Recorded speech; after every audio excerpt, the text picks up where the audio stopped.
Xerneas and Greninja have gotten move updates. Xerneas is going to be getting access to Geomancy, a fast move, and Greninja is going to be gaining access to Water Shuriken. Now, Xerneas is going to be in raids in the month of August, as I'll be popping up a graphic here for you, so you guys can easily get access to that. When it comes to Greninja getting Water Shuriken, we don't know when that is going to happen, but the move has been added to the game files, so we can take a look at it. Now, I'm over here on pvpoke.com where they have updated the moves, so we can start to look at what the capabilities of these Pokemon are.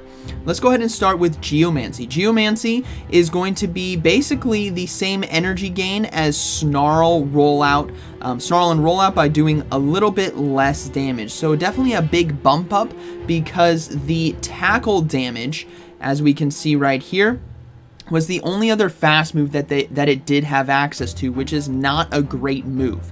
Now, if we look at its matchups in the one shield against the Master League meta, we will see that it has 19 wins and 16 losses. That actually isn't that bad.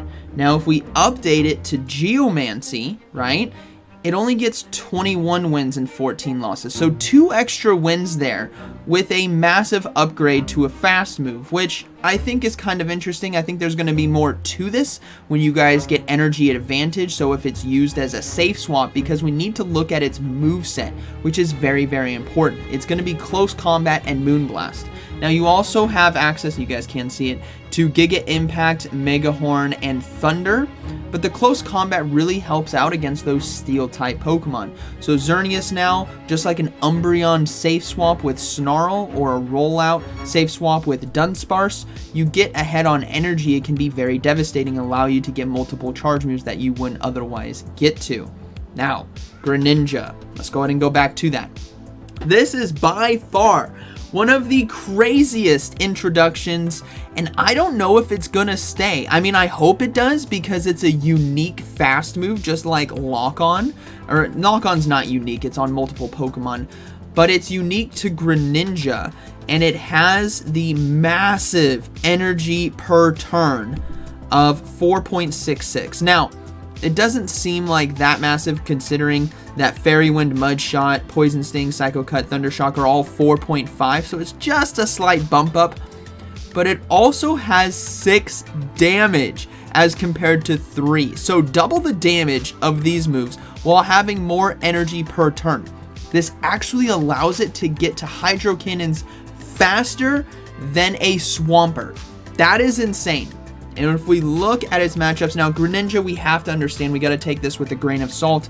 Greninja is a water dark type Pokemon, which can easily be countered, literally, like fighting type moves, grass type moves, electric type moves. It's going to do very well.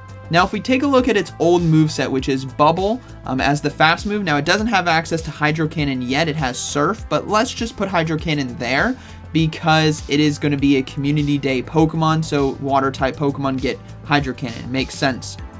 We take a look at the Great League.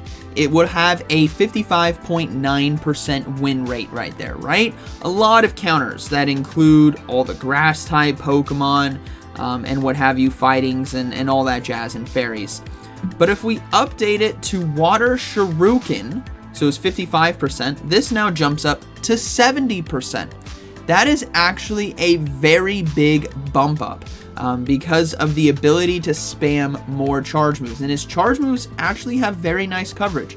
The Hydro Cannon, which it will eventually get access to, and Night Slash. Now, Aerial Ace is a terrible charge move right now, but if Aerial Ace ever did get an update, then we're talking, right? It would have the coverage to grass and fighting type Pokemon. So be on the lookout for that, just because you might be thinking, hold on, this thing gets dominated by Metachams and Venusaurs and whatnot.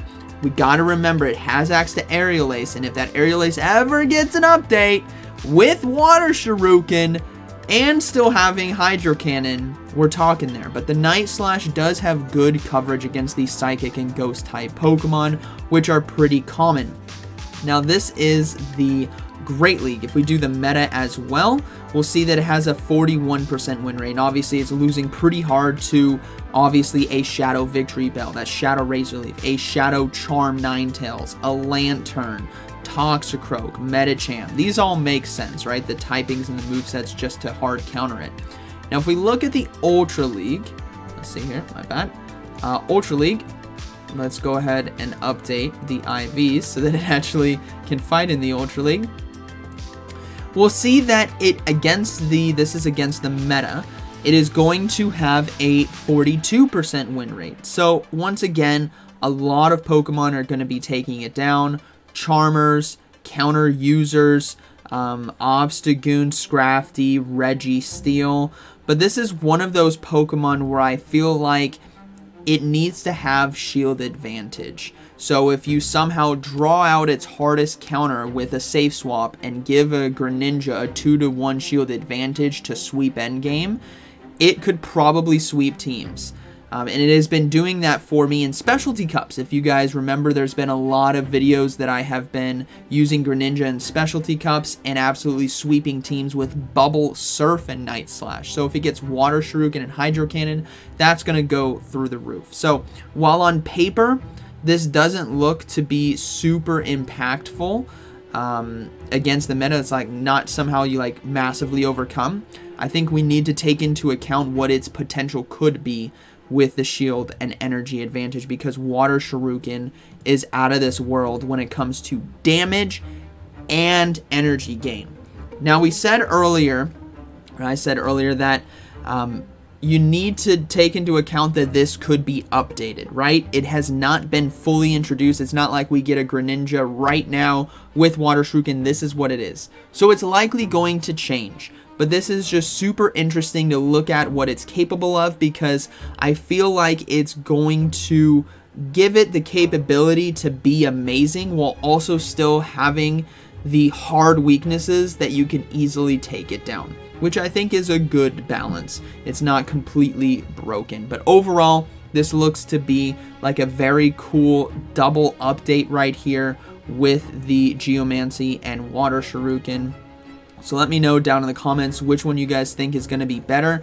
I mean, obviously, I think I got to go for Water Shuriken's capability, because Geomancy just really isn't bumping up the win rates right here.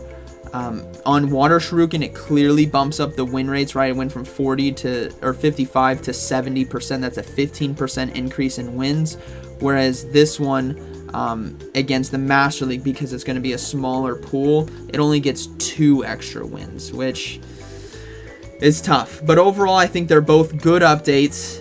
So yeah, let me know down in the comments what you guys think, because this is pretty nuts. So hope you guys enjoyed today's video, and like always, thanks for watching. I'll see you in the next one.